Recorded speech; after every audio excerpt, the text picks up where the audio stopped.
কাতার বিশ্বকাপের মাধ্যমে পর্তুগাল ফুটবলে ফার্নান্দো সান্তোস অধ্যায়ের সমাপ্তি ঘটেছে। টানা ৮ বছর ক্রিস্টিয়ানো রোনালদোদের সঙ্গে থাকা সান্তোস বিশ্বকাপ ব্যর্থতার পর কোচের দায়িত্ব ছেড়ে দিয়েছেন।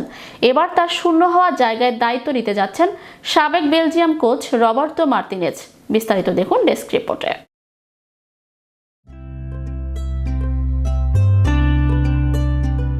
কাতার বিশ্বকাপ ব্যর্থতার পরপরই গুঞ্জন শুরু, আর সেই গুঞ্জনেই অবশেষে বাস্তব রূপ নিল।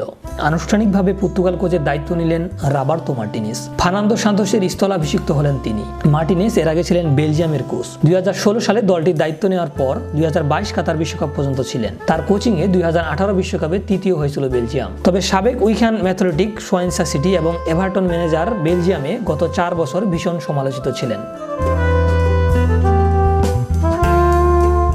একটি সোনালী প্রজন্ম নিয়েও দলকে বড় কিছু এনে দিতে পারেননি তিনি। কাতার বিশ্বকাপে বেলজিয়াম বাদ পড়ে গ্রুপ পর্ব থেকে। বিশ্বকাপে ব্যর্থতার পরিচয় দিয়ে আসা স্প্যানিশ এই কোচকেই বেছে নেওয়া হয়েছে সান্তোসের স্থলাভিষিক্ত হিসেবে। দায়িত্ব নেওয়া মার্টিনেজ 3.5 বছরের চুক্তি করেছেন পর্তুগালের সঙ্গে। থাকবেন 2026 বিশ্বকাপ পর্যন্ত। পর্তুগালের ইতিহাসে সেরা কোচ ছিলেন সান্তোস। তার অধীনে 2016 সালে ইউরো জিতেছিলেন দলটি। উঠে এসেছে বেশ কয়েকজন প্রতিভাবান ফুটবলার, কিন্তু গত বিশ্বকাপে মরক্কোর কাছে হেরে কোয়ার্টার ফাইনাল থেকে বাদ পড়া আছেই দলের কিংবদন্তি ফুটবলার ক্রিস্টিয়ানো রোনালদোর সঙ্গেও বিপদে জড়িয়ে সমালোচিত হন সান্তোস। কোচ হিসাবে দায়িত্ব নিয়ে সবার আগে সেই সমস্যার সমাধান করতে চান মার্টিনেজ। বললেন, 19 বছর জাতীয় দলের অংশে থাকা ক্রিস্টিয়ানো রোনালদোর অবশ্যই সম্মান প্রাপ্য। আমি খুব দ্রুতই তার সঙ্গে আলোচনায় বসব।